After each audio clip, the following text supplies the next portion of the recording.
No, I think the reason that I might be so tired is that I smoked some weed yesterday I probably shouldn't have smoked. It was 3 years old, but it had been kept in like a humidity-packed like container. So it was fine, but I think all the THC turned into like CBDN. Because just by like 8:30, I was like, I'm going to play some games with friends, going to be talking about the next season of Path of Exile is going to come out. Got a buddy who's going to like teach me how to play that game. And I messaged everyone by 9. I was like, I have to go to bed right now. I am so tired. I don't know. I think I'm still feeling the residual effects of it. That's interesting. I didn't know that that's how that... I mean, I know very little about the chemistry of these things, so... Yeah. But I didn't know that's how that worked. So if you left it for like another year or two, would you just like fall asleep instantly, or? I mean, maybe. I don't know exactly. I know when I'm growing it, if I leave it on the vine, so to speak, like for too long, it will start to convert over into a more like narcotic, like medicated dosage of CBDN. So I assume that process still keeps happening. Even after the fact, but So what's the difference between CBDN and regular CBD? I think it has to do with like CBDN affects more of like you wanting to go night-night. I know that's not what the N's for, but that's how I've always associated it. Where CBD's like you've got like glaucoma and inflammation and stuff, right? Like you're just trying to help reduce some inflammation and blood pressure and all that shit. Gotcha. Yeah, but that CBDN stuff, woof, yeah. It is rough. I've had it before in some like gummies, and that was fine because it was, a regular dosage, but I don't know about taking 2 like bong rips of nighttime medicated weed. That was a bad call. Yeah, sure sounds like it. I'll bounce back. Hopefully. Hopefully. This might be another weird low energy episode. It could be. It's in the same week. That's true. We are doing 2 in 1 week. Yeah, that was silly of us. Yeah. Oh, but I am looking forward to this next week. Next weekend, after this one, is Burning Foot. That's the big beer festival. Yeah. Burning Foot. Uh-huh.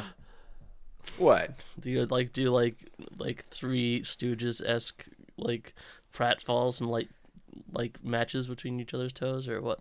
I mean, maybe when the day gets later, but no, it just takes place on a beach at the end of summer. Okay. So, hot feet on the sand, kind of. Hot feet. Yeah. Gotcha. It's a weird name for it, and it's weird that the mascot for it, for the first year, was just a foot with a smiley face. Okay. But, that's fine. Like a anatomical foot, like it looked like an anatomical foot that had sunglasses, a rad smile.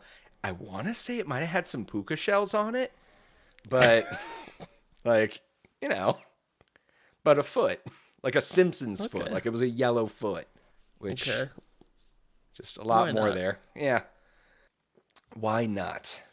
But there's always bands and. There's like 90-ish breweries that show up. 90? Good lord. It started with like 30-something the first year, and this is the 6th year, and it's just getting bigger. Oh, it's everyone around the Great Lake region. Like, we even get some people across the pond. Not like England, but like Chicago. That pond. That pond. Like Michigan. Yeah. That little puddle nearby. So I am looking forward to that. Oh, but that's cool. That also means it's the end of summer when that happens. Yeah, starting to feel that here. There's been a circus tent park. No, not far from where I walk my dog. There's a circus tent that like they put up for summer in the summer, and like they have like the local theater production does like weekly plays and stuff for children and stuff there, and and they took that down today. That's kind of like the end of summer thing there too. Yeah. I mean, it's a bummer, but got a bunch of mushrooms popping up everywhere right now. I'm getting ready to like get back into flannel. You know, that's gonna be nice. That's true. Get back into jeans and flannel and hide my ugly ass legs. It's gonna be nice. Yeah, I'm looking forward to it. See, I just never wear. I just never wear shorts outside. That's my solution. I try to get some color on my legs, like at the beginning of the spring, summer, and then occasionally I'll show them. But I try to avoid it if I can, unless I'm just gonna be uncomfortable all day. Then I have to. No, I should wear shorts. I have a shapely leg, I guess. I don't know. Otherwise, like I feel like I should have lived back in like Tudor times. I would look good in some stockings. You know? I hike and walk a lot, so my legs have an okay contour and like muscle definition to them. But they also just in the last few years have started to like get the veins on them. So I'm just starting to get like vein definition in areas, and it's like, well, this sucks. This is ugly. I asked my doctor about it, and they were like, yeah, it just happens. Like, you're fine. Yeah, I've got one of those in my neck. Yeah. Not so fun. Yeah. It just sucks really when I'm trying to like scratch my leg and I just feel them and I'm like, am I damaging them? Exactly. Yeah. I feel like I shouldn't be able to touch this part of my body. Right, exactly. But, yeah. Such is the ravages of time, huh? Indeed. Mm-hmm. Indeed. Takes a toll on all of us. Sometimes we just look for a way to escape it all. Escape our past. Are you trying to sell me a timeshare? I'm trying to sell you the third game in a series. And what if we just shake things up a little bit with how we start it? Let's put it on a nice island with a bunch of kids around instead of thugs and gangsters. Was this Persona 3 they were talking about? Are we was that on purpose this time? Because yes. I can't tell anymore. You keep switching between Persona 3 and Yakuza 3, and for a brief second I was like, fuck, did I get the wrong game again? You played the wrong game. We were doing Persona 3 for no discernible reason. Okay, no, that's fine. Yes, we played Yakuza 3. Hi, welcome to the Save State podcast, where we like to pick a game, play a game, and talk about said game. This week, it is Yakuza 3. Yakuza 3. Arvid? The beach episode of the Yakuza series. The beach episode, yeah. Mm-hmm. The Hawaii trip. Yeah. Close, though. Yeah, just like that episode of... In a lot of ways, it's a lot like that episode of the Brady Bunch. Mm-hmm. Yeah, there's a huge, like, tiki curse plot twist later on. Yeah. Oh, wait, no. Wait, what's the one I'm thinking of? Maybe it was in the Brady... Which one's the one where it turns out it's like a cocaine smuggling ring? Was that... It wasn't the Brady Bunch, then. That wasn't the Brady Bunch. It was like one of those, like, fairly... It was like a kid... Like, not a kid show, but it was like a sitcom that was family-friendly or whatever. And then they go on, like, a vacation to Hawaii, and they think it's... like a cursed something or other, and then it turns out it was like someone trying to smuggle drugs. Am I imagining this? I don't know. Are you just thinking of like, was that a plot point in the Saved by the Bell series where they like were on Hawaii? Maybe. I didn't watch that much Saved by the Bell, so that's unlikely, but it's possible. I don't know. Maybe I just made it up. I'm in a weird headspace right now. Yeah, fair enough. All I remember about the Brady Bunch one is Vincent Price was in it. And he haunted my nightmares as a child, so I wasn't happy to see him as a kid in that episode. I like Vincent Price. I don't remember him being in that one, but I vaguely remember that now that you say that. But there is no tiki curse in this one. But there is a lot of wackadoo plot twists. Oh, yeah. There's that. Yep. It is a Yakuza game, after all. It is a Yakuza game. So this one technically... is the third in the series, if you count 0 as the starting point. Unless you count it as a prequel, in which case this is the earliest of the ones that we've played to be made. So even though the other ones came before it, this one is the earliest in game. Yeah. So chronologically in the story of the game, this is the fourth one, but in the chronology of humans existing on Earth and creating things, this is the third one. and the earliest one that we were playing, because we didn't play either one, the original 1 and 2.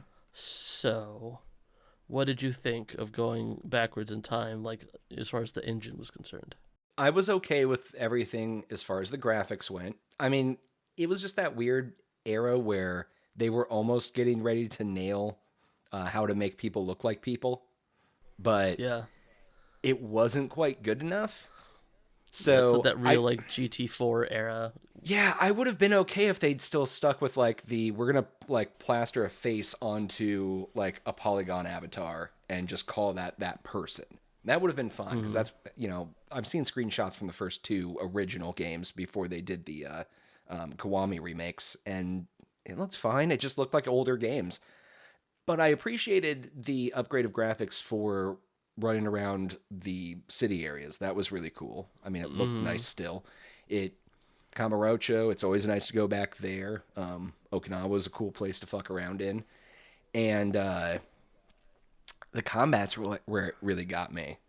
Like, I had been so spoiled by the Dragon Engine's combat system that it took a long time for it to click for me on how to do combat in this one.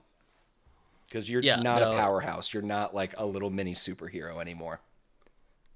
Yeah, no, this one's also was one of the hardest ones, I thought, outside of the bosses. Like, this one's the only one I can think of where your like random fights are actually kind of perilous. Everything's a little slower. Everything's a little less intuitive. You never, like, some of the moves that you have later that you are expecting to build upon aren't there. If you're coming from, Zero and Kiwami and all that, you don't have like the multiple move sets. It's very stripped down. You feel like you don't have like a lot of the abilities that you would have later, and the enemies just feel unfair all the time. I think the original ones, you're kind of meant to use the weapon system more. And I didn't. I've mentioned this before. I have pride. I am proud to say that I've beaten I've beaten all the Yakuzas without having used a weapon in any of the fights, except for like when you have to. Yeah, because I just don't like having to maintain there, like having to go run over to the guy and get a new weapon fix. Like when you have like in Zero, where you have what's his face, like bat technique. Obviously, that one's fine. It's not that I am against the usage of weapons; it's that I'm against the having to get my weapon repaired after every bleeding fight. Yeah. So this, like, a lot of the fights I think in this game felt like they were based around the idea that you were keeping up with weapons and using them regularly, which makes sense. It is part of the system. You don't necessarily, as a game designer, you want to like have systems that you encourage the player to use, but it is also just kind of weirdly slow. Like the dodging is slow in the combat. The enemies also just kind of moved slower around. Like everything just felt clunkier. Yeah, that's a good point. I hadn't really picked it up in the moment, but now that I'm thinking about it, as you're talking, there were a lot of times in this where I'd find myself walking away from an enemy so I could reposition myself at them for the attack to hit right. Exactly. I didn't have to do that in the other ones. It all just flowed really seamless. The biggest thing for me on this one was all the fucking blocking. Oh yeah, this one is like, you have to actually break through blocks, and they expect you to block, so you have to actually remember to block. Yeah, it's rough. You can't just tank through everything like I was in the other ones. It was enjoyable, exactly.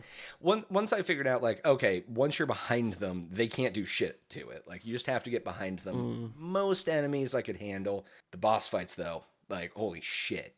Like, there are a couple of them you just can't get behind them. Like, they're just going to block you the whole time, and it's just like, they're not doing enough damage to, like, take me down. I'm going to beat them, but this is going to unnecessarily take 30 to 40 minutes. Yeah, there's just one, like, they'll block everything except for when they open themselves up for that one move. When they do that move seems to be very irregular, and there's a large gap in time between when you have opportunities to hit them back. Yeah. Yeah, a lot of times trying to goad people into triggering certain attacks. Yeah. Yeah, you do a lot of that. And also, like, do you get the I can't remember if 3 has it, the counter, like, tiger punch? Yeah, the tiger drop punch or whatever. The tiger drop, that's, like, the best way to beat enemies. I mean, it's the best way to beat a lot of enemies in all the Yakuza, but in 3... Once I got it, it felt like cheating. Oh, yeah. No, especially in 3 and to a lesser, I guess 4 as well, tiger drop feels a little unfair, especially on some of the bosses. But at the same time, like, it sucks there. Not having tiger drop. Yeah. So. But outside of the combat, I think this one is... it's hard for me to say, like, I have a favorite Yakuza, because I don't really, but, like, the time you spend just chilling on Okinawa is, like, some of my favorite parts of the series. Like, it's, like, you don't get that in a lot of games, really, it seems, where you just, like, have kind of a tropical thing going without it being, like, you know, Halo, and you have, like, giant aliens and monsters or whatever. Like, it's just, like, a cool tropical place. You got some palm trees. You got, like, the city itself with, like, you know, blue skies and, like, that cool food market with the little mall thing on top. I love that. Yeah. I don't know why that I was so obsessed. Like, I was just walking around looking at, like, the building. I was like, man, you got, like, this big old, like, open food market on the bottom floor. Then upstairs is, like, this, like, food, like, court area with, like, seating, and I don't know. I was just really vibing with that building. It's a different change of pace, because in all the other Yakuza games, you're in the city, you know, pretty much the whole time. Even if it's, you know, neon lights everywhere, it's a little gray, a little dreary. And that was such a tonal shift in scenery to Okinawa. And then, I mean, tonally, it's different in everything, because now you've got these kids around, and you're learning more about, you know, Kiryu's relationship with them and with the orphanage. And Haruka is a character and not a purse that you carry around. Yes, exactly. They did a really good job on all the story building in this one. That, I mean, they've never shied away from leaning into story building, but and character building, but it felt like they really were pushing themselves on this one. So, from what I understand, and I might be wrong on some of the details, basically the original first Yakuzas were written by a guy whose name I don't remember, Guy X, and then his like guy who was helping him write it became the primary writer on 3 and onward. So he was the primary writer on all the ones we've played, except for the fact that he had to use the original plots, obviously, for the Kwamis from the original 1 and 2. So when this came out in Japan originally, this was like a huge tonal shift, like you say, because imagine all the Kwamis don't exist. You just have the Yakuza 1 and 2 with their storyline, and basically the main story is much of the original. And so it was not very well received by a lot of people, apparently. But obviously it went on to basically kind of be the foundation for like what the tone is, I feel.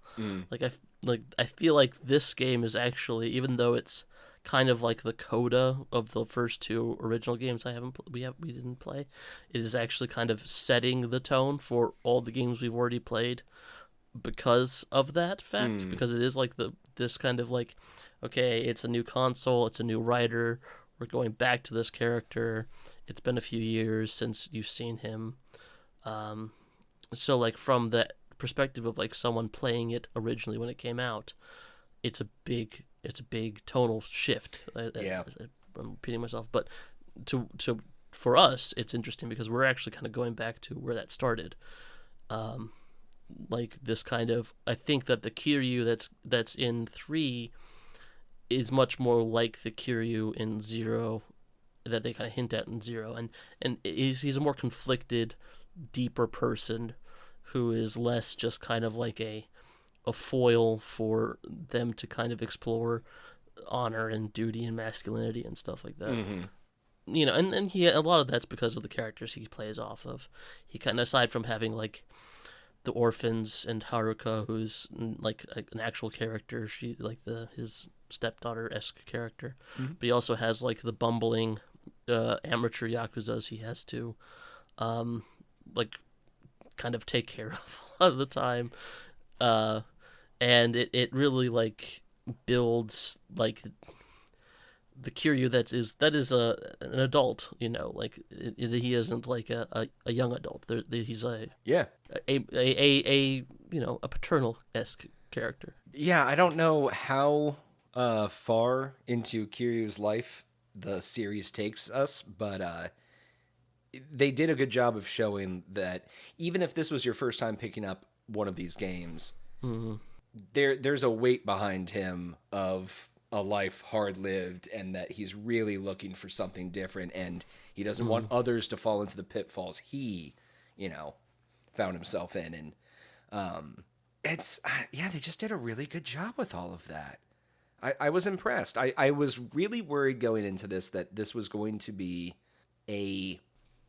such a dramatic change from the Dragon Engine, and it is. The combat was jarring, but everything else felt the same, and now that makes more sense.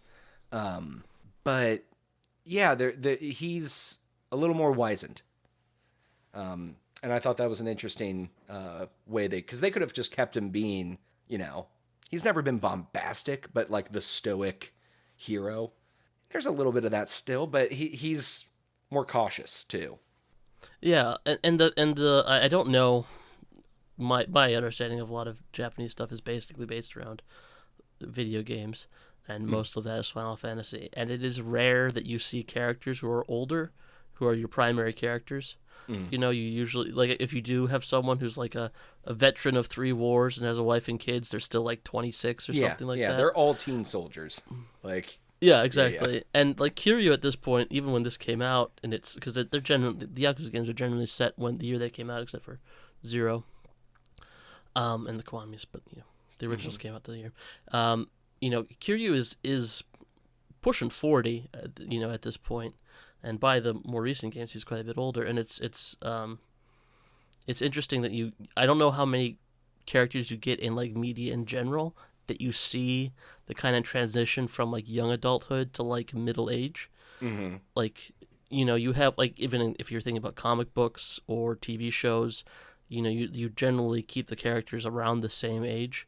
You don't have them kind of move from like you'll have some things where you'll have like a teen character that grows to become a young adult, but that kind of transition from young adulthood to middle age, like full adulthood, kind of just to that is not something that is really examined a lot in media. In novels, certainly more than I can think of in video games or well, because in video games, you're trying to create an IP, and you want to create that around this immortal figure, right? That's everlasting. This is what marketed, this is what sold, and this is going to be their image. And you might, like, change up that image a little bit, revamp them, give them a little tuck, but, you don't want them to age. You want them to stay timeless. And that was kind of a bold move on their part to be like, no, he's going to get older. Like, time keeps progressing, the story keeps moving, and people are going to die, new people will come in. Kiryu's just going to keep getting older. That's cool. That's interesting. And it is rare because that's very dangerous for your franchise to age out your characters if they're the big part of your franchise, if it's not like a Call of Duty. Yeah, and the other thing that's like, I think it adds a lot of realism to the game as like not as an individual game, but as like a overall, body of work between like 7-8 games.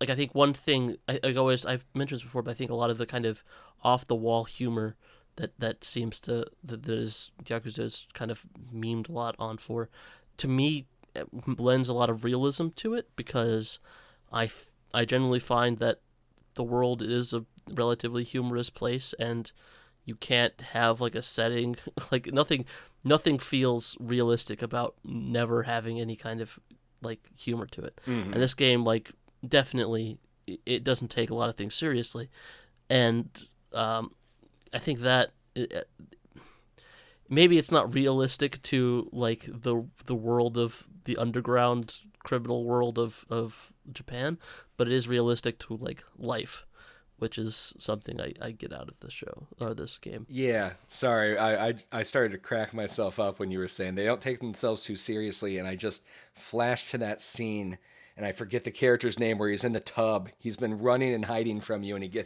just see just his eyes and his bald head pop out of a tub and slowly drift towards you like a gator. And it's that one. It's not the scene where the guy suplexes a charging bull. That one was also impressive. But that's that type of levity that this game is like, no, you find that funny. In this game world, that was serious. It's like, okay. Well, yeah, but I mean, it's like the metaphor of the humor to the set, like, you know, like the guy, maybe, I mean, I don't know, maybe I'm projecting a bit, but you know, the character, you know, you feel like a predator sneaking out, like jumping out of a bathtub. So that information that's conveyed to us by seeing him stick his head out like an alligator and slowly drift forward. Man. Yeah, I mean, this has some wild moments in it. I think one of the wildest ones for me was hearing American voices and them not feeling racist. Oh, God. Yeah. No, this is also like, it really wanted to, like, okay, we're going to do, this game wanted to say, like, we're doing something different. Mm-hmm. We're going to Okinawa. Going to have, like, a lot of beach stuff. You're going to hang around with kids, do that sort of thing, pick up crap on the beach. Mm-hmm. But at the same time, the Yakuza plot, like the actual criminal stuff that, you know, that, yeah, of course, Kiryu has to be pulled out of retirement again. They totally just take it in a whole bunch of different... It's much more of like an over-the-top, like, airport crime novel than it is like a gangster story. Mm-hmm. It goes to some really ridiculous places. There's a point where Kiryu gets a ride on, like, a SR-71, just... Yeah, yeah. There's a pretty wild attack helicopter, like straight out of, was it the first Matrix movie? Whichever one, that just like Gatling guns a building, like that's just in there. Yeah, no, exactly, and that's just like, oh, gangsters being gangsters. It's like that would be global news if that happened.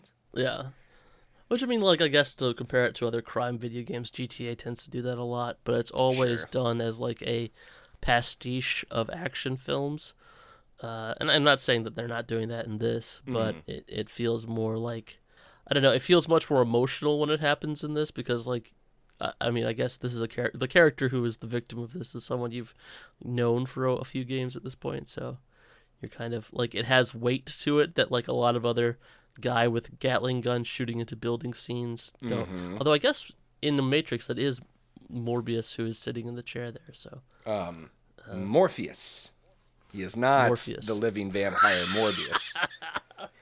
Although I'd be here for that crossover. That'd be interesting. I have to admit, I'm surprised that's the first time I've made that mistake. It's probably the best thing DC could do at this point for their branding, is just be like, you know what, the Matrix is in our universe. Like, that's why they're superheroes even. Like, we're all in the Matrix. And just go hard into that. Morbius is a Marvel character. He is a Marvel, isn't he? Sorry. I mean, DC could... I think they should try to sell Morbius to DC then. That feels more their tone.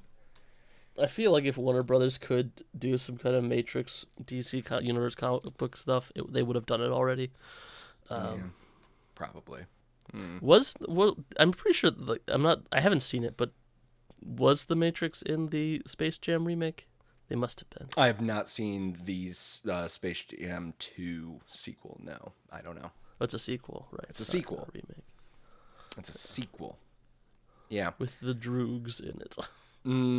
Are they? Yes, I know the Droogs from A Clockwork Orange are in there. You know, that most family friendly. Kids? That's. I'm sure, like, it's already been covered, but that's fucked up. Yeah. I wouldn't introduce my kids to that concept, but all right. Oh no, yeah. I wouldn't recommend most adults see that movie. It was something we'd always do at parties in college, is that we put it on, but then like just mute it, so like it would just be in the background at parties. It was an interest. That's a choice. We were assholes too. Oh man. Yeah. It. I don't know. I really enjoyed this one. I was happy to see some new locations. I've always enjoyed seeing how they can keep Kamurocho and that whole area revitalized, going back time and time again. But it made sense that they were going to need to switch it up a little bit and try something different. And I'm glad they did, because it really helped set the tone for the game. Yeah, no, exactly. They do such a good, like I mentioned how much I vibed with Okinawa in general in this game, but like it really makes you not want to leave. Like, you really do feel like, man, I have to go back into that world that I don't want to go back into, you know? Mm-hmm. The stake is higher for Kiryu because he actually has something now, and you as the player get to experience that. Like, he's got a shot at a real life out of all of it. Yeah, and it's real chill and nice. Mm-hmm. And there's a dog.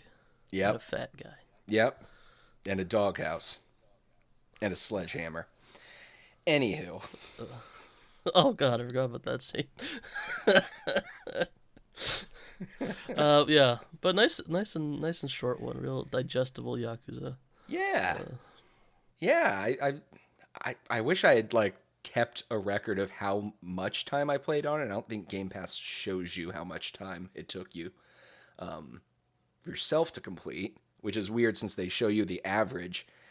But I don't think it took me more than like 16, 18 hours to beat it. I mean, I could have taken more time clearly for all the little side stories or sub stories, but yeah, this also doesn't have as much of the like side games, you know what I mean? Like it doesn't have like your cabaret manager or your real estate thing or anything like that. There isn't a like there's some there's a hostess side game, things. but you can tell it's really like they're getting an idea for what the cabaret game would be. Yeah, it's not. I mean, it is very not fun. Yeah. I mean, like it's a dress up game. It's a dress up mini game. Yeah. Unlike the other like the Cabaret Club games, the other felt like, okay, this is a little weird. But at the same time, like, this is actually a fun mechanic, and it isn't actually that weird most of the time. It just is a weird concept. And depending on which one you're playing as Goro, so that's always fun anyways. Majima? Mm-hmm. Oh, wait, what? You on first name base? No. Damn right.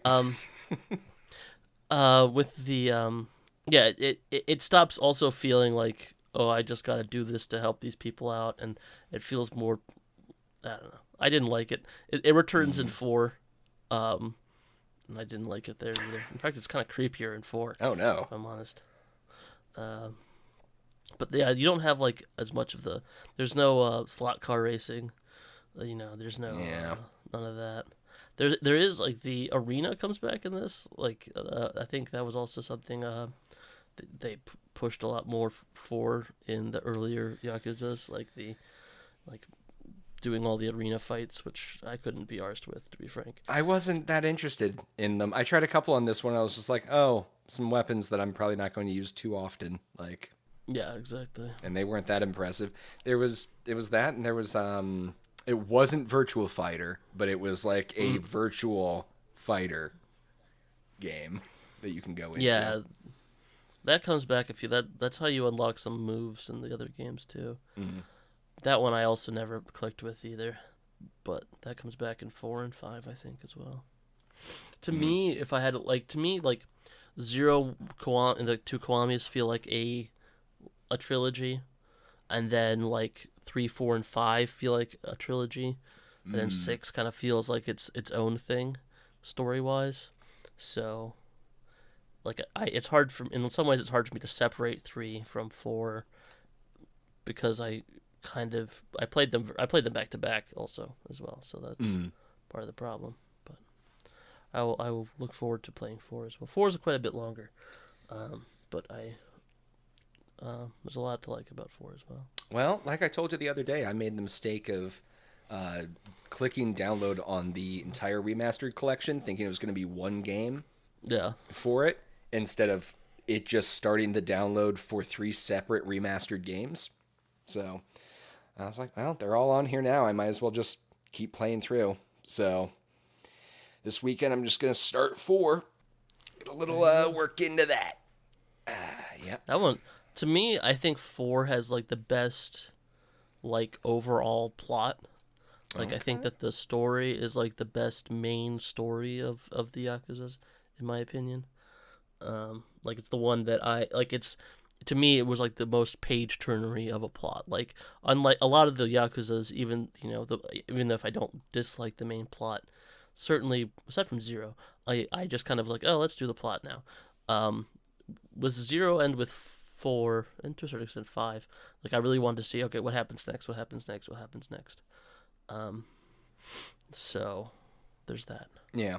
Did you feel like the combat got better, or is it going to be? Oh yeah. Okay. No, the combat it's a lot better in 4, and it gets even better in 5. With 4 and 5, you play as Kiryu much less of the time. He kind of becomes part of an ensemble as opposed to the primary character. Interesting. So, okay. I would say that you actually play as Kiryu in 4 like 25% of the time. Wow. And maybe something similar for 5. So. Oh wow. Okay. Is that kind of leading up to it? Unless, and I know I've asked this question before, but that whole Like a Dragon thing, they keep showing this guy on the cover of it who's not Kiryu, but kind of dresses like him, but not. Like, and by that I mean he just has a really big collar on his jacket. Yeah, no, he's a new character that's introduced in that. Okay, so he's not part of this like ensemble that they're building leading up to this. There's a character in 5 who, I'll talk about this more when we play those games. Sure. That I feel was kind of like the proto version of Ichiban. And they were kind of like, well, we don't really want to make it. Like, they kind of felt like they wanted to spin off a game around him, but they wanted to change him up a bit. And I kind of feel the same way with the Judgment games, which are kind of like spin-offs of Yakuza, except you're a cop. And there's a character in 4 who I kind of felt like was the prototype for the character in Judgment, even though he's not the same character. He really kind of feels like maybe they thought this guy would be a good character to spin off. So I won't tell you much more, but we can talk about that. Okay. When we play those games. I'm getting very excited to getting caught up with the franchise as the next one prepares to come out. Yeah, good lord, there's so much stuff coming out. This might be a good time to transition into the news segment, I guess. Yeah, sure. We can do some news. Yeah.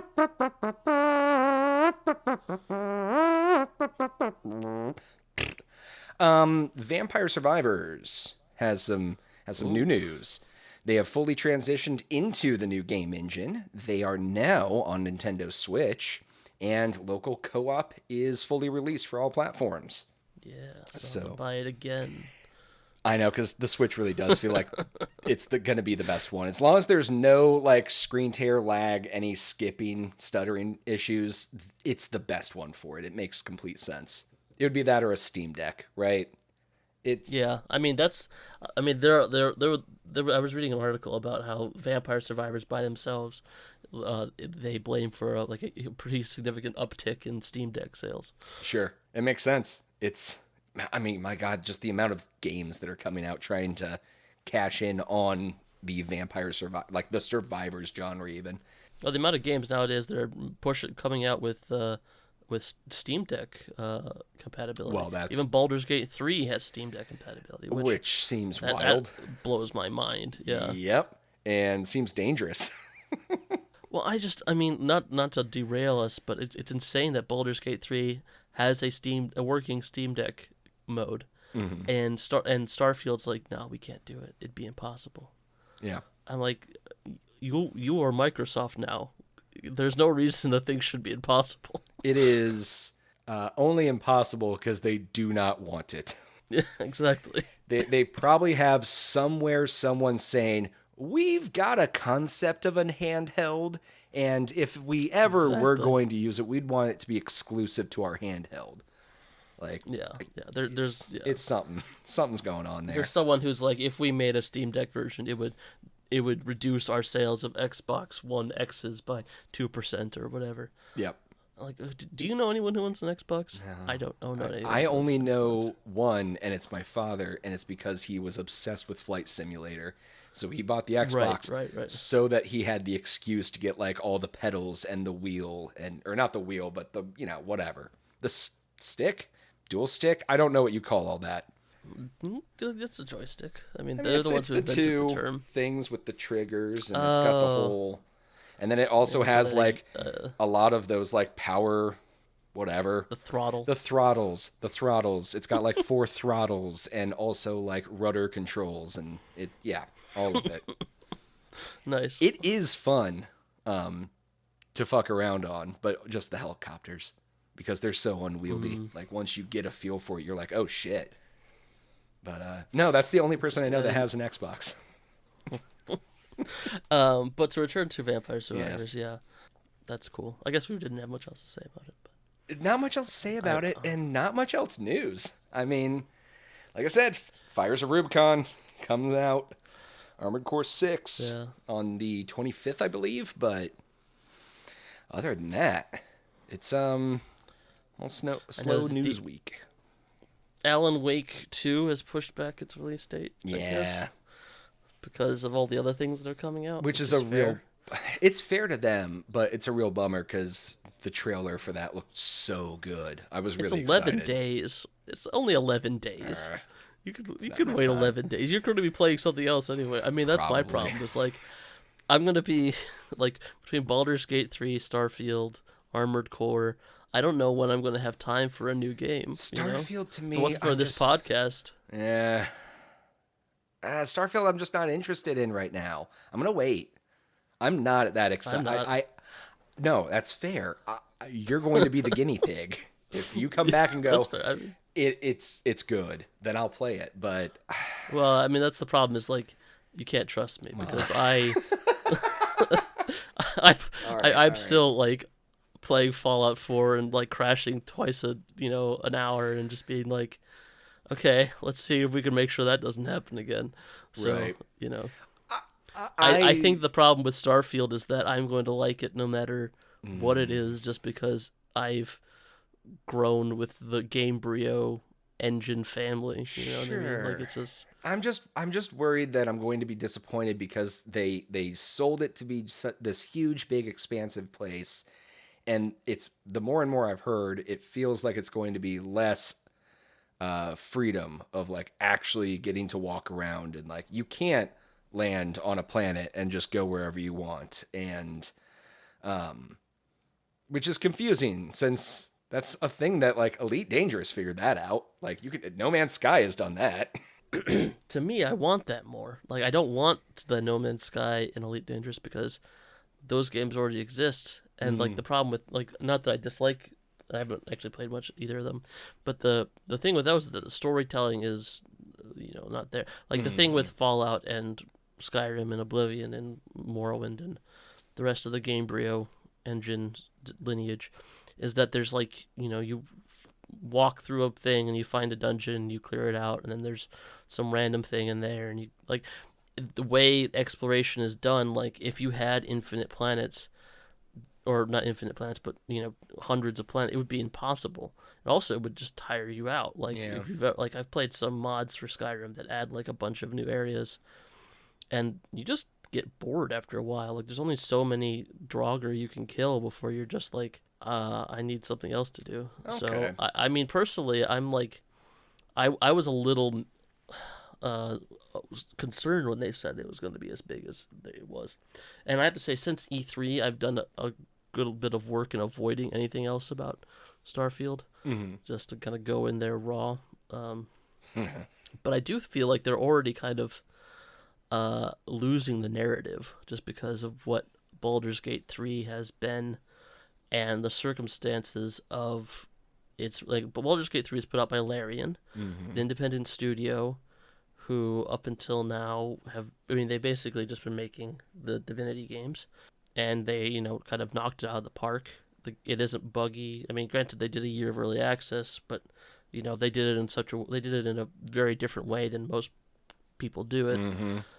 So, like Bethesda, now that it's got Microsoft money behind it, and they've been on the hype train for so long, and you've got freaking Starfield branded like T-shirts and stuff that they're already selling, and hats and laptop sleeves and all this other stuff. Mm-hmm. Like you've got to have a good product, and everyone's already kind of on your case about the bugs because you are the bug studio. Yep. So yep. I mean, I have to say, like, this is like a real big real high stakes for them, really. Yeah, I mean, it's not just for them, but for Microsoft in general. I mean, they've been doing a lot of acquisition these last couple of years, and I mean, even in court, they've been saying that this might not have been the smartest move for them. All of this consolidation and trying to keep everything exclusive may have actually ended up hurting their business. And no shit, but it's going to be harder for Bethesda to wiggle out of anything with excuses because, to your point, they have so much money behind them now. I mean, they already did. They were Bethesda, but now they can do anything they want. They've got the budgets for it. As long as this goes through good, I don't see Microsoft not approving a budget for whatever they want to try next. And that would be exciting. They have Fallout 76, which is still like when you have that kind of free to play. I mean, it's not even free to play, but that kind of like money printing type game. Like it's a very fun game that I still like to jump into now and then. Yeah. I don't like it, but that's fair. You're allowed to like different things. Well, it's because there's not sim settlement in Fallout 76. Although they're kind of that. I mean, there's not that, but like you can build and bring some NPCs in. I mean, I could definitely like Fallout 76 more if like, especially because I played closer to launch and there was a lot less stuff then. And if you didn't have to like pay to have a private server, that would have been nice. And all of the upselling, every time you open a menu, it's trying to sell you something. Mm-hmm. It's grody and yucky, and I don't like it. That's fair. I had the same reaction because I got it day one. I've told the story before. I'm pretty sure even on here of like day one, the person was YouTubing, and I was like, oh, this is all awful. There was nothing to do. And then I came back like a year ago and started fucking around on a character. I was like, I'm going to get really into using power armor. And like I found some and worked it up, and I've been building it better and better. And now I've got some really sweet armor, and it's fun. It's a fun place. Got my underground vaults I'm building, and yeah. I haven't played it in months, but Yeah. Yeah. Speaking of non-exclusive stuff, Overwatch 2 came out on Steam. I think that was last week. Oh, yeah. So that's interesting. If Microsoft, technically Microsoft doesn't own that yet, but presumably they would, like Activision would want Blizzard's okay to do that before, or Microsoft's okay to do that before Microsoft bought them. Mm-hmm. So, a lot of Microsoft stuff ends up on Steam, but I guess I'd always assumed that what would happen was all the Blizzard stuff would roll onto the Xbox game app, but maybe that's not going to be the case. I know some of their stuff is going to be added to like other services. They've made it clear that like Diablo and stuff isn't going to be on there, but I wouldn't be shocked if StarCraft 2 found its way over to Steam at some point. Steam has a pretty good infrastructure for, handling purchases, downloads, server space. It makes sense to use them, and yeah, I don't know. I'll be curious to see what that means for them going forward, because my God, I've had a BattleNet, since I was like 12. Yeah, no, I don't think I have the same BattleNet. No, I have the same WoW account, so I guess that's probably it must be the same one since 2000. I don't have the same BattleNet because the first one got banned. But wait, how did you get banned? I bought gold on my WoW character early on. Oh my God. I know. I know. I can't believe we're friends. I know. I'm really ashamed. I still carry that weight with me to this day. Oh, R.I.P. my hunter Delapar. Good guy. Oh, I remember that. Did you rename your next hunter Delapar? Oh, I absolutely did. Okay, then that's probably what I remember. Yep. Then. Yep. Just added a couple numbers to the end of my email address and started right back over. Yeah. Okay. And then that's the BattleNet I've had since then. But yeah, it's gonna be the end of an era. That'll be interesting to see them wind down into their twilight. And I guess it makes sense if you. I mean, you don't need to. I mean, once Ubisoft, but they might still use it for like verification and stuff like that. Like Ubisoft still uses Uplay. You can buy most everything that you like. As of last year when they put a lot of the Uplay exclusive stuff on Steam, like Anno and Assassin's Creed and all that stuff. But you still have to have a Uplay account, or it's not called Uplay anymore. What's it called? It's still called Uplay. Mm-hmm. You still have to have a Uplay account to log in. Maybe they'll still do that with the BattleNet. You'll just have to have both things open when you play. Yeah, fair. I could see that.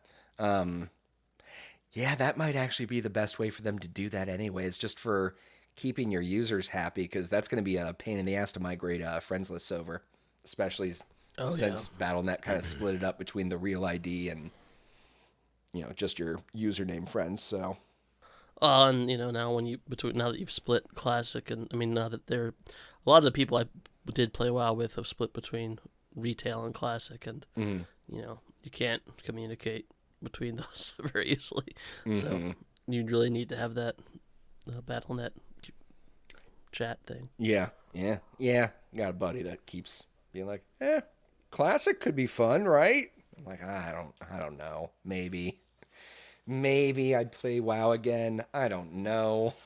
I could see. The problem is, it's like once you've freed yourself from it, it's hard to go back to. I just remember how much time I would eat into my life. And I had timers set on my Alchemist to get up, because it was every 22 hours or 18 and a half or whatever the global cooldown timer was for my big, I don't remember what the thing was called. Was it Primal Might, maybe? That you could create this moat of primal moats, maybe. The once a day thing. Yeah.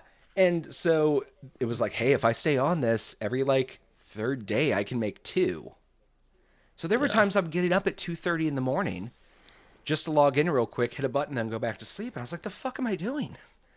What am I doing with this? Well, I don't know. I think the thing was, for a long time, it was also everyone was on there, and it was you were socializing with people. Mm-hmm. Half the time I'd have a TV show on the background, so it wasn't even necessarily I was losing time, but at the same time, there's other stuff I could be playing. Sure. Yeah. I could see myself going back to MMO, I guess, but it would require because that's the thing, is WoW was so pervasive. Not only did you have your WoW friends, but then all of your other friends ended up on WoW. Mm-hmm. And yeah, a lot of them left over time, but you still had that core group. Mm-hmm. And I don't know. I think initially I played because I liked MMOs, and then I played because I liked hanging out with people. Mm-hmm. And then, if you don't have either of those. And then I left because I realized how much I hated endgame grinding. Absolutely. I love that shit. Give me early and mid-stage leveling grinding all day long. I will play a WoW where you never hit a level cap, and it's all just level grinding and story. That's great. But the endgame dungeons and trying to get all that gear and higher tiers of gear level just fucking sucked. Yeah, if you play it that way. I was always much more of a just... max out all my reps and stuff. I never was that focused on having the best gear. I just wanted to do all of the content. That's fair. I respect that. I tried to play ESO a few months ago. Okay. There was a free weekend or whatever. Mm-hmm. I was I used to like these kinds of games. Mm-hmm. And I just couldn't get into it. I've tried to pick it up a few times and play it like another Elder Scrolls game and be yeah, there might be other players there, but whatever. I'm just playing it as a single player experience. And there's just something still missing from it. The NPCs aren't as detailed. Things just don't feel quite the same. You'd think that just adding more players in would just make the world feel more alive, but it doesn't. It makes it feel more arcadey. It feels more like, because it feels like it's even not even the other players. It feels just like a MMO that they decided to like give first person mode, because like the combat is still like, use these buttons to do that. All the quests are like kill 5 boars. You kind of still have like these quest hubs. There's no. It's basically an MMO with just a first person mode. It doesn't really impart that much. Unlike Fallout 76, which does feel like a Fallout game, but with multiplayer. I would say ESO is just weird to me. I don't like it. Yeah. It's a shame. I keep popping around being like, is there an MMO out there that is still like, or it's new? Like, is there a new one that's come out that's interesting? And there's not even new ones that have popped out. Everyone's like, no, they're trash. Like, don't play them. Everyone keeps telling me how great Final Fantasy 14 is. I have liked it. I can't get enough people to get into it. We have one buddy that's really into it, and he'll hit me up every once in a while to get me back in. But unless like more people are coming into it, I'm not going to jump into an MMO just hang out with one friend in it. Like, even as much as I'd like to, like, that's not. It's too much of a time investment. Yeah, exactly. I mean, that's my problem now. It's like I view. It's not necessarily like I only have so much time on this world and I can't waste it spent playing MMOs or whatever. It's just like I want to play things that are MMOs, but MMOs require so much of a time investment to be satisfying. Like, I could play 2 hours of Vampire Survivors, or less than, and then that's walk 4 away from game sessions like, if you're really good. Probably more. Yeah, though. Exactly. And then if I put 2 hours into World of Warcraft, I'm like, oh, I've done most of my daily quests. Now I have still a few more, and then maybe I'll queue for a dungeon. And it's like, that's less of a fun time investment.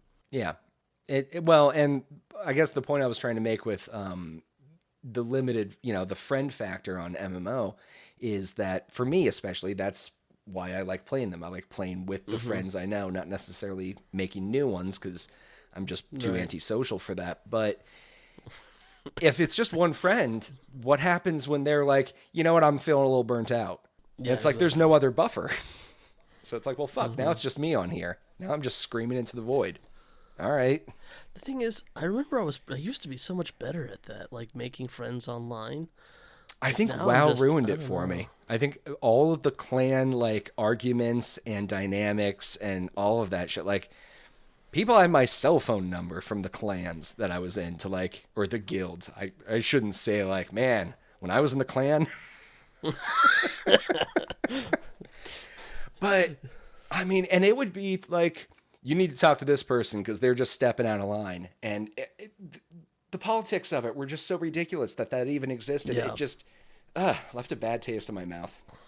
Oh, no, exactly. Like, I don't know. Like, I sometimes I think I miss the drama and the politics and stuff too, but then I don't actually. Yeah.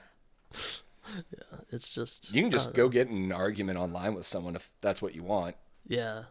And everyone, that's the other things every people tells me, oh, come to this game. It's like everyone's really chill and cool and stuff. And I'm like, yeah, but then, like, 'cause the other part of it's like, you have to be chill and cool too. Like, you have to be a good dude online. And it's not necessarily like I'm going to be an asshole, but sometimes I just want to, like, take the fuck off. Yeah. So, like, there's a certain amount of, like, investment that you have to be like, yeah, thanks for being cool. I'm going to reward you by, like, hanging and being cool with you. And I'm like... Frequently, I just feel like, oh, I'm going to probably log and watch some YouTube and eat dinner. Yep. Generally, the moment someone wants to extend a play session and hang out longer after we've already done the thing I'd planned, that's when I'm checking out. Yeah. I'm like, it's really getting late. I better get going.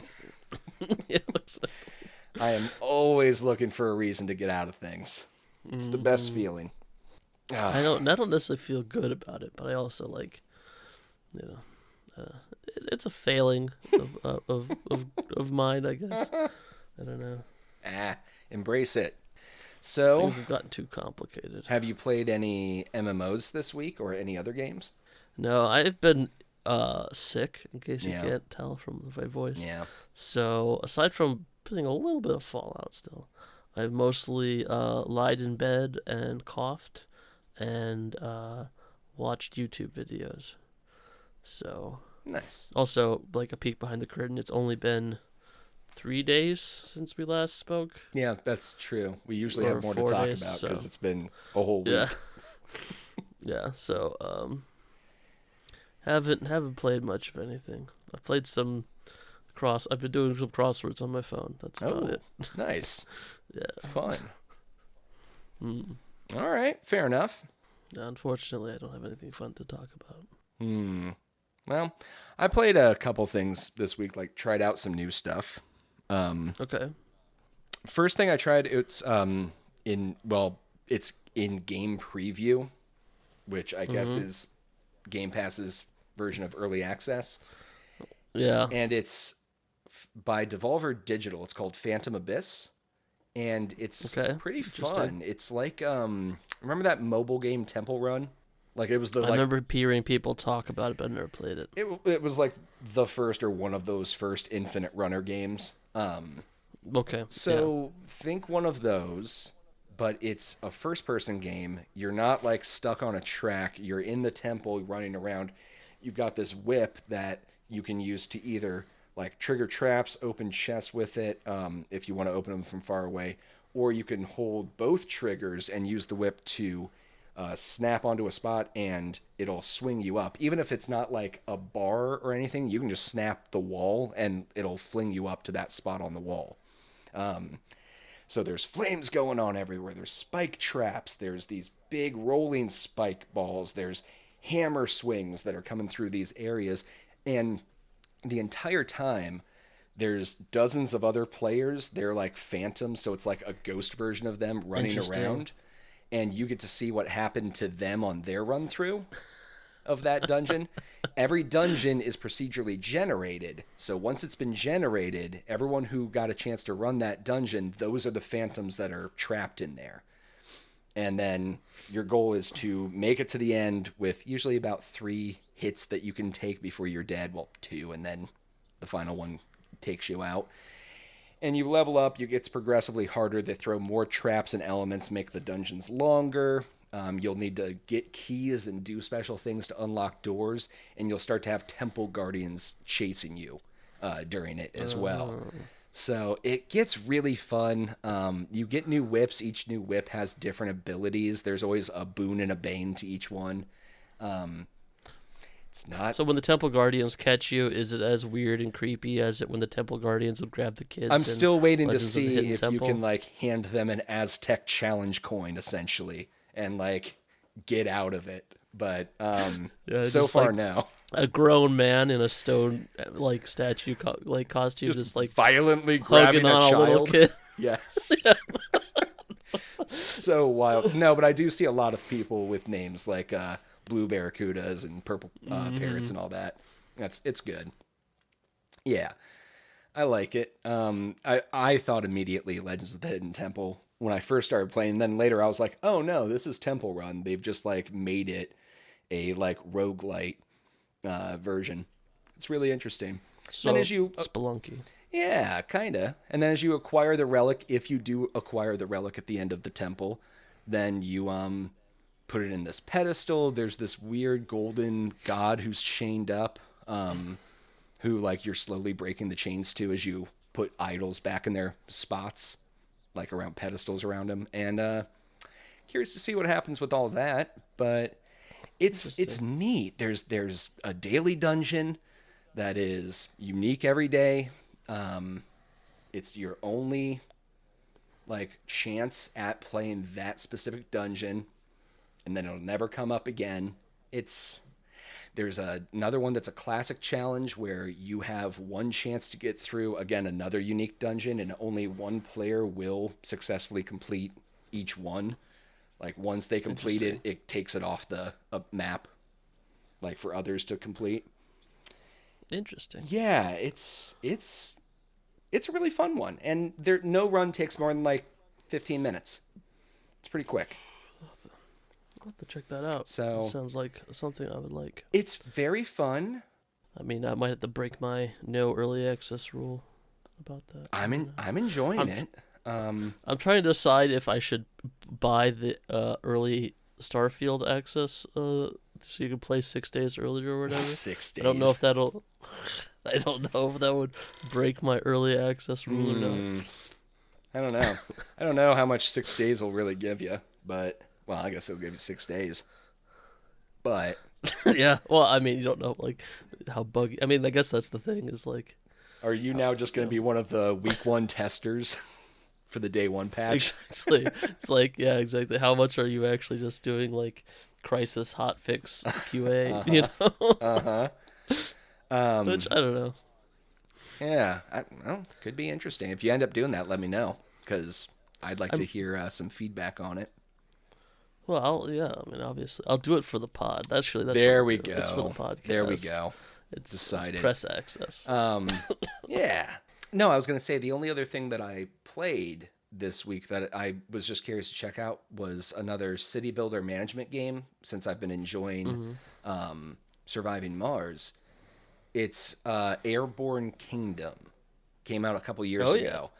It's really fun. It's got this cool functionality to it where as you you're this floating kingdom on propellers, and as you add things to it, you've got tilt, both on like on all your axes that you have to deal with, and it's fun. I'm enjoying it.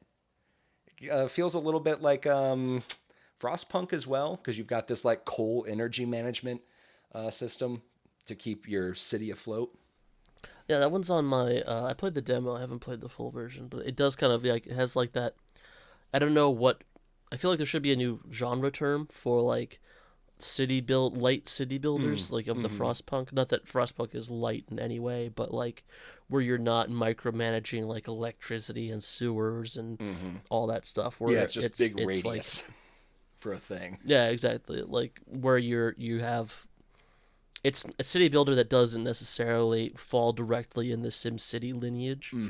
I don't know what, like, because basically for me, and I think for most of, like, the last 20, 30 years, like, all city builders are either, like, your SimCity ones or, like, your Caesar, Pharaoh, Anno ones. Right. You know, like, you have, like, these two, like, species or genuses. Geni? Genre?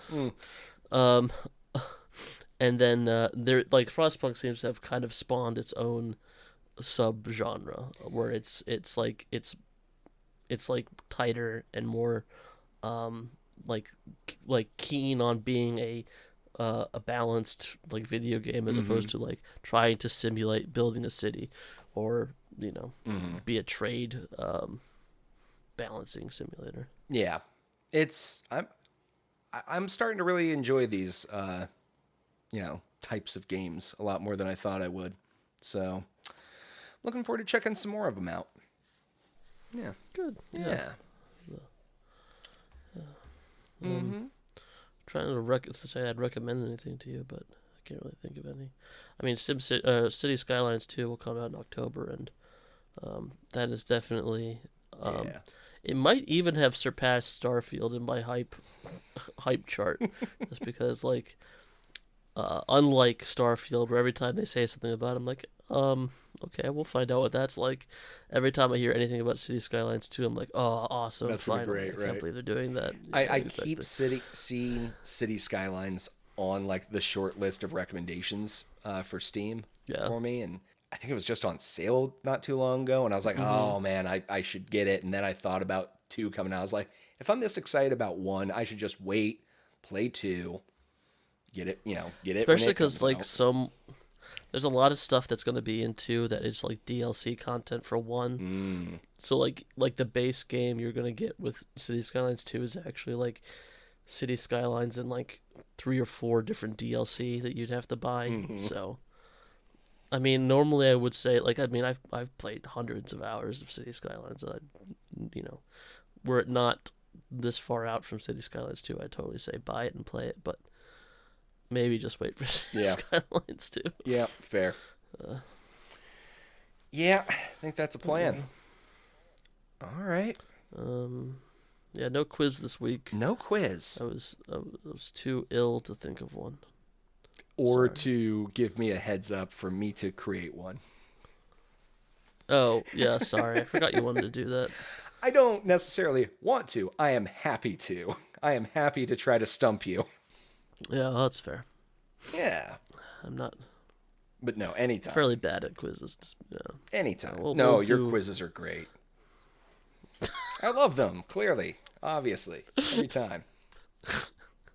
You sound like a relative when they try and like encourage you to keep bringing that boring pie you bring to every family gathering. No, it's good. We really like it. Yeah.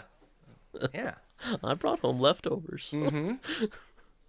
You don't need to know what I did with the leftovers, but yeah. All right. I think that's it for this week. I think so. Yeah. Hopefully we'll be doing some more stuff on YouTube in the near future. Yep. Yep. Got to get some more videos up there. Been a busy last week or so. Been having to train some people at the restaurant, and that's been annoying, but fun. Just taking up a lot more time as we get ready to roll out to a full open. But, yeah, I don't know exactly what plans we have for it, but we do have plans. Yeah. For the YouTube channel. We do. If you have any questions or comments or suggestions, you can email us at thesavestatepodcast or message us on basically any social media thing that uses @ as a means of contacting people. Mm-hmm. At the Save State Pod.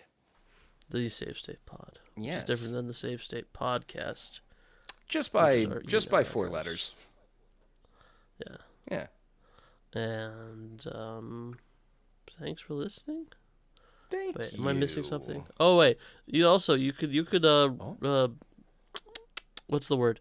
Leave a review. Yes. Leave a review. That'd be great. Yes. Give us 5 stars. If you're one of the 5 people listening to this on YouTube, you could subscribe to our YouTube channel. And give us a like. That's a thing. Yeah, and also like it. Sure. That'd be cool too. Yeah. There's probably going to be more at some point here. But yeah. Eventually. Yes. Just if only because like some Russian bots will listen. Hey, no matter how many views the video says, we're just talking to you 5 and you 5 know who you are. Thanks, Mom. Yes. Exactly. Thanks, Arvid's mom. That was the saddest thing I've ever heard. I mean, the only thing sadder than me. Oh, God. I hope we come back next week with a lot different energy than we've brought to it this week. That's for sure. Oh, there's no... I mean, it's either going to... It can only go up from here, right? Just like your voice. Yes. Exactly. All right. Nailed it. Tell us all your secrets, and we will talk to you next time. Bye. Bye-bye. I don't know. I could hear it in your voice.